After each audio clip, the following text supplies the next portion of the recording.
సనాతన ధర్మం అనే కాన్సెప్ట్‌ని ఉపయోగించుకొని చాలామంది దాంట్లో ఉండే లూప్ హోల్స్‌ని ఉపయోగించుకొని ఆ పేరుంటే మనకి అండగా ఉంటారని అతనెవరు ప్రవీణ అతని పేరు స్మగ్లరు ప్లస్ పేకాట వ్యవహారం. అతనొకడు. ఇలాగా వీళ్ళందరూ ఏందంటే మనం ఏ చీకటి వ్యాపారాలన్నా చెయ్యి, సనాతన ధర్మానికి చెయ్యి అన్నామంటే మన జోలికి రారు అన్న పద్ధతులు ఈ మధ్య చాలామంది బయలుదేరారు. ఆ వీరరాఘవరెడ్డి అనేవాడిని కూడా చూసాం మనం. రామరాజ్యం వీరరాఘవరెడ్డి.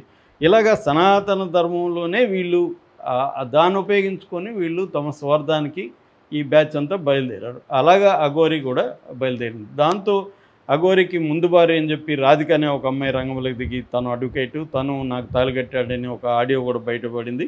అది వాస్తవమే అనేది అర్థమవుతుంది. అట్లాగే ట్రాన్స్జెండర్స్ కూడా ఇతని మీద కేసు నమోదు చేశారు. ఇప్పుడు ఏమైందంటే అఘోరికి ఎప్పుడైతే జైలుకి వెళ్ళాడో ఆల్రెడీ ఎక్స్పెక్ట్ చేస్తున్నాం. ఎందుకంటే వేరే కేసులు కూడా బయటకు వస్తాయని. కొంత ఆలస్యం అయింది కానీ ఇప్పుడు ఇంకొక కేసు బయటకు వచ్చింది. కరీంనగర్ జిల్లాలో కొత్తపల్లిలో ఒక అమ్మాయి, ఇప్పుడు ఆ అమ్మాయి పేరు బయటికి రావట్లేదు. ఆ అమ్మాయి కేసు పెట్టిందని చెప్తున్నారు. పోలీసులు కేసు నమోదు చేసుకున్నారు. ఆ అమ్మాయి ఏం చెప్తుందంటే కొండగట్టుకి నన్ను తీసుకెళ్ళి అక్కడ నన్ను పెళ్లి చేసుకున్నాడు. నా ఒళ్ళంతా తడిమి నన్ను లైంగికంగా దాడి చేశాడని చెప్తే వీళ్ళు 60/1 బిఎన్ఎస్ భారతీయ న్యాయ సంహిత 60/1, 87, 318, 351 ఈ సెక్షన్లు అంటే 3 లక్షల డబ్బులు కూడా తీసుకుందని చెప్పారు. సో ఒకటి మోసం చేసి చీటింగు, రెండోది క్రిమినల్ ఇంటిమిడేట్ చేయడం అంటే నేరపూరితంగా భయపెట్టడం, దాని తర్వాత లైంగికంగా దాడి చేయడం, ఈ సెక్షన్ల కింద కేసు పెట్టారు. ఇది ఖచ్చితంగా అతనికి నాన్ బెయిలబుల్ ఉంటుంది. బెయిల్ వచ్చేది కష్టమే. రెండోది కాగ్నిజబుల్ కూడా, అంటే కోర్టు పర్మిషన్ కూడా అవసరం లేదు అరెస్ట్ చేయాలంటే. ఆల్రెడీ జైల్లో ఉన్నాడు కాబట్టి ఇప్పుడు ఈ పోలీసులు ఏం చేస్తారంటే PT warrant, prisoner in transition warrant తీసుకొని అతన్ని మళ్ళీ వీళ్ళు ప్రశ్నించే అవకాశం ఉంది కస్టడీకి తీసుకొని. దీనివల్ల ఇప్పుడున్న దీంట్లో బెయిల్ వచ్చినా కూడా ఆల్రెడీ 3 వారాలు అవుతుంది బెయిల్ రాలేదు అతనికి. ఎందుకంటే అతను అడ్వకేట్ పెట్టుకున్నట్టుగా ఇప్పటివరకు రాలేదు. అరెస్ట్ అయిన రోజు రంగారెడ్డి జిల్లా కోర్టులో అతను జడ్జి గారు అడిగినప్పుడు ఇలా నీకు ఎవరైనా అడ్వకేట్ ఉన్నారా అని అడిగినప్పుడు నాకు అడ్వకేట్ని పెట్టుకునే స్తోమత లేదని చెప్పారు. దాంతో వాళ్ళు ఒక లీగల్ ఎయిడ్ కౌన్సిల్ని ఇచ్చారు, రవి అని. ఆ లీగల్ ఎయిడ్ కౌన్సిల్ ఏమో ఇతనికి బెయిల్ రాదని అతనే చెప్తున్నాడు ముందుగానే. తర్వాత ఇతనికి 10 ఏళ్ళు జైలు శిక్ష పడుతుందని కూడా చెప్తున్నాడు. మరి అలాంటి లీగల్ ఎయిడ్ కౌన్సిల్ ఉన్నప్పుడు బెయిల్ ఎట్లా వస్తుంది? బెయిల్ అంటే ఒక డిఫెన్స్ లాయర్ గట్టిగా ఆర్గ్యూ చేయాలి, కేసులో లూప్ హోల్స్ ఏంటి అవన్నీ ఆర్గ్యూ చేసి ఇతనికి బెయిల్ ఇవ్వడం అనేది కరెక్టే అని చెప్పాలి.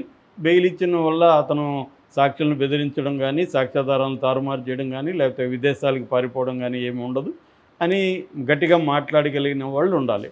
అట్లాంటి అడ్వకేట్ ఎవరు పెట్టుకోలేదు ఇతను. గవర్నమెంట్ అడ్వకేట్కి పెద్ద ఇంట్రెస్ట్ ఉండదు జనరల్గానే. ఎందుకంటే ఈ కేసులో టైం పెడితే వాళ్ళకి డబ్బులు వెరీ వెరీ నామినల్గా గవర్నమెంట్ నుంచి వస్తాయి. అవి ఎలాగో వస్తాయి, దానికి మనం ఎందుకు టైం పెట్టడం? మనం పెట్టినా పెట్టకపోయినా వస్తాయి కదా అవి అనేది వాళ్ళకు ఉంటుంది. అందుకని వాళ్ళు ప్రైవేట్ కేసుల్లో ఇంట్రెస్ట్ చూపిస్తారు.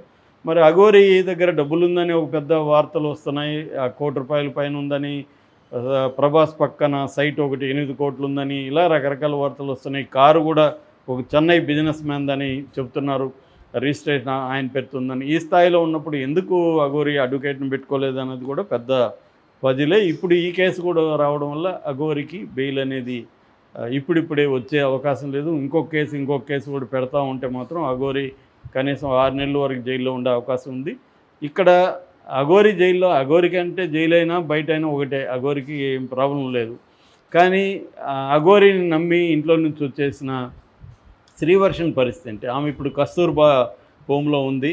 సో ఆ హోమ్ అయితే బెస్ట్ హోము, నో డౌటు. అది ఇప్పుడు స్వాతంత్ర ఉద్యమ కాలం నాటి హోమ్, అది మంచి హోమ్, అది నో డౌటు. కానీ ఆ అమ్మాయి మరి అక్కడ ఉంటుందా, పారిపోతుందా అనేది ఇంకా మనకు తెలియదు. ఏదేమైనా ఆ అమ్మాయి ఇబ్బందులు ఉన్నట్టుగా మనకు అర్థమవుతుంది. అఘోరి మీద ఎన్ని వస్తాయో తెలియదు. నాకు ఇంకా విచిత్రం, నాకే కదా అందరికి విచిత్రం ఏంటంటే అఘోరి ఒక ట్రాన్స్జెండరు, అతనికి పురుషాంగం లేదు, అయినా మరి అమ్మాయిలు ఎందుకు ఇట్లా పడుతున్నారని జోకులు కూడా వేసుకుంటున్నారు మగవాళ్ళు. నాకెవడు పడట్లేదురా, అఘోరికి పడుతున్నారని పోస్టులు పెట్టుకుంటున్నారు. అంటే మరి ఈ అమ్మాయిలు, ఇప్పుడు ఈ అమ్మాయి కూడా కంప్లైంట్ ఇచ్చిన అమ్మాయి పెళ్లి చేసుకున్నాక అతను బాడీ తడిమితే ఏంటి తప్పు? నీ భార్య కదా, అతను భార్య కదా, నువ్వు అతని భార్య, మరి దాన్ని ఎట్లా లైంగిక దాడి అంటావు? ఇది ఒక విచిత్రమైన కేసుగానే ఉంది. దీని డీటెయిల్స్ బయటికి రావాల్సింది. అఘోరి గాని బయట ఉంటే దీని గురించి కూడా అఘోరి వెర్షన్ తెలిసేది మనకు. సో ఏదేమైనా ఇది ఫ్రాడ్ కేసా లేకపోతే రియల్ కేసా, మరి ఈ అమ్మాయి ఆ అఘోరిని పెళ్ళెందుకు చేసుకుంది, పెళ్లి చేసుకున్నాక కూడా తడిమితో